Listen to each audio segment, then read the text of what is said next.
चलिए मैं निकल चुका हूँ ऑफिस के लिए। You my new haircut. तो चलिए, और इधर को पड़ता है आनंद विहार। मैं निकल चुका हूँ ऑफिस के लिए।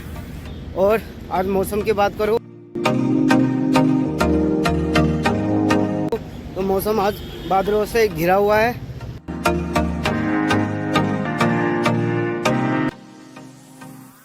तो चलिए, मौसम वैसे पूरा क्लीन है और 4-5 दिनों से तो धूप आ रही है और बहुत दिनों से मेरा ब्लॉग आ नहीं रहा था, तो आज मेरा न्यू ब्लॉग है। तो चलिए, और आपको एक चीज़ दिखाता हूँ मैं आपको। ये देखिए, पहले यहाँ पे कितनी झाड़ियाँ हुआ करती थी और अब पूरा बंजर हो चुका है। मतलब बाबा जी का बुलडोजर से अस्त ध्वस्त हो चुका है। और ये रहे रफीक जी जो आगे चलते हुए। और मेरे हिसाब से यहाँ पे शायद पार्किंग बनेगी या रोड बन सकता है, आई डोंट नो, मुझे कुछ नहीं पता। तो चलिए देखते हैं क्या बनता है यहाँ पे। देखिए कितनी झाड़ियाँ हुआ करती थी, यहाँ पे सबसे ज़्यादा लूट पाट होते था।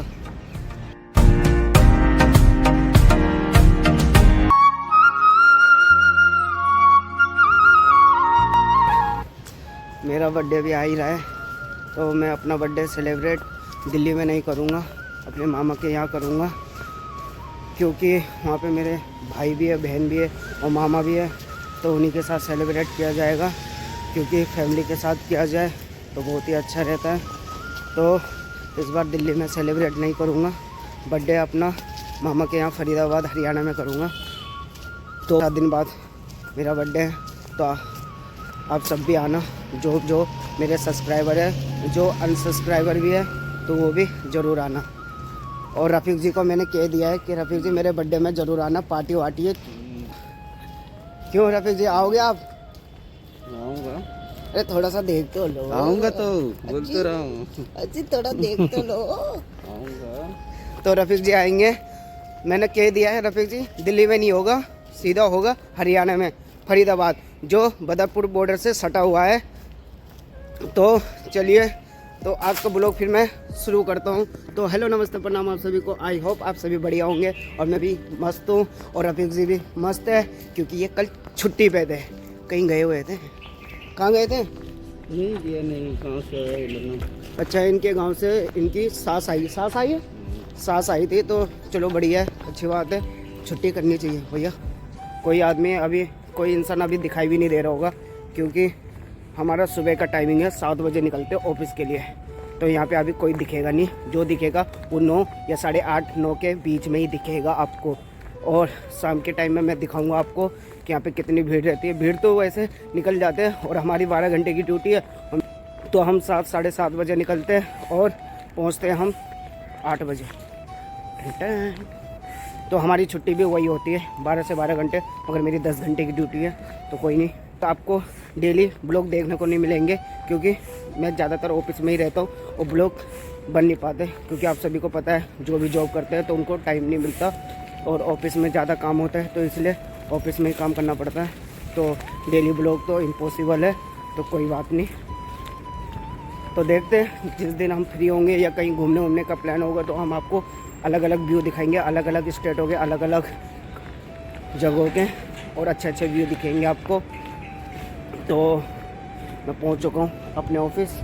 तो अब ठंड इतना है नहीं, क्योंकि 5-6-7 दिनों से तो ऐसी धूप चली आ रही है, और धूप इतनी तेज़ है, टेढ़ी वाली कतेज है, जिस मौसम में गाना भी गाया जाता है, मौसम भीगा भीगा हम भीगा।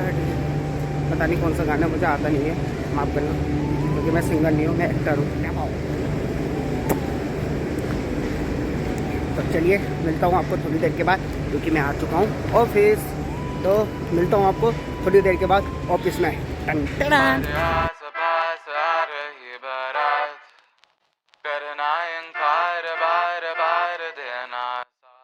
चलिए, पहुँच चुका हूँ ऑफिस, और ये रहा। तो चलिए, फाइनली मैं ऑफिस पहुँच चुका हूँ, और बताते आज करते हैं क्या क्या और होता है क्या क्या, क्योंकि ये नॉर्मली ब्लॉग रहेगा, इसमें घूमने वूमने का नहीं रहेगा, ना राइडिंग का रहेगा, ना किसी चीज़ का रहेगा, ये नॉर्मली ब्लॉग रहेगा। तो मैं इसे ओपन करता हूँ। तो चलिए, मैंने ओपन कर दिया है।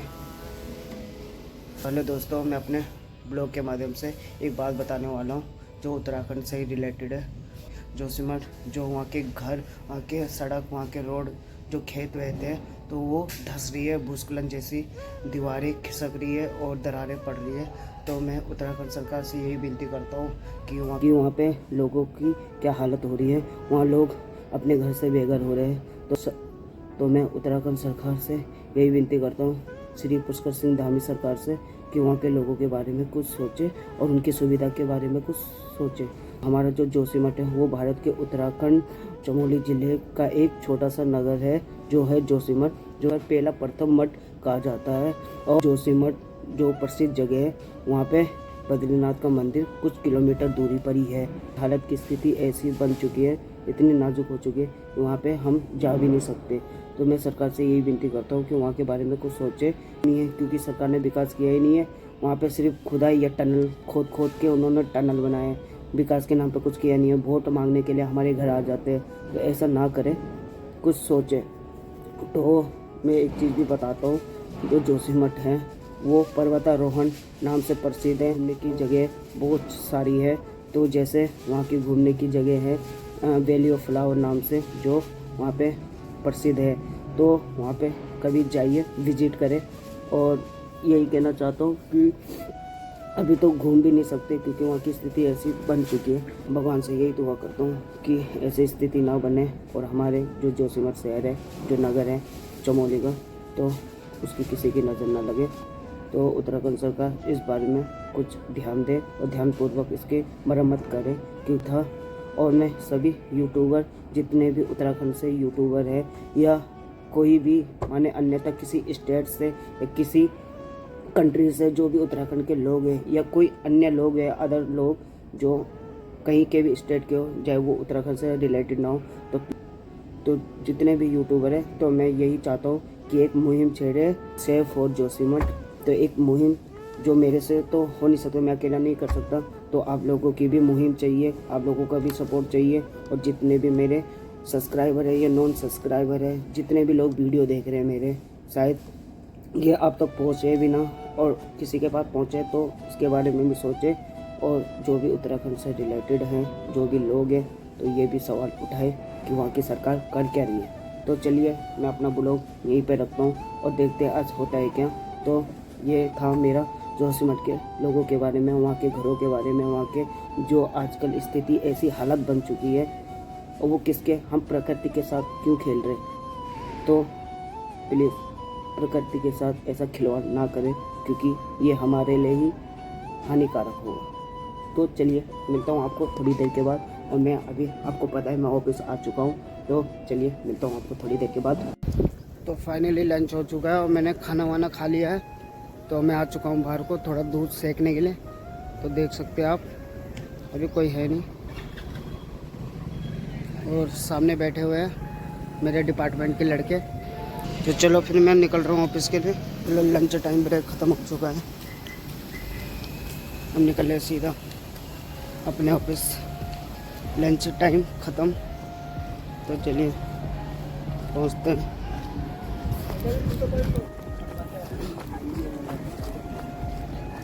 तो मिलता हूँ मैं आपको सीधा शाम को, तो बने रहे मेरे ब्लॉग के साथ।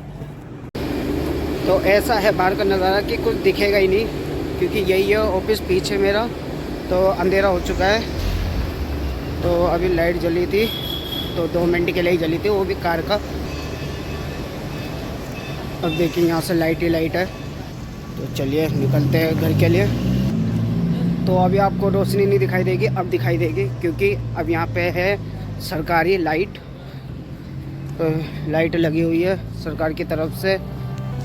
तो मैं निकल गया हूँ। अब देखिए पूरा रौनक आ रखा है चेहरे पे, अब थोड़ी देर के लिए चले जाएगा वो रौनक। तो लाइट जा चुकी है।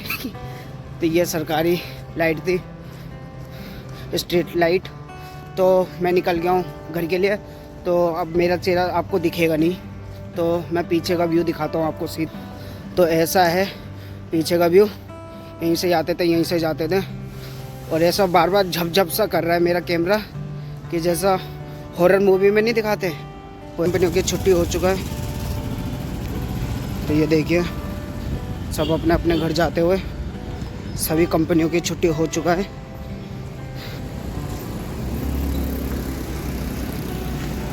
तो इधर से ही आता था और इधर से ही जा रहा हूँ घर। तो ये ब्लॉग मेरा यहीं तक ही रहेगा और जो नेक्स्ट ब्लॉग आपको दिखने को मिलेगा तो वो रहेगा मेरे बर्थडे का और मामा के यहाँ सेलिब्रेट करेंगे तो मज़ा आएगा।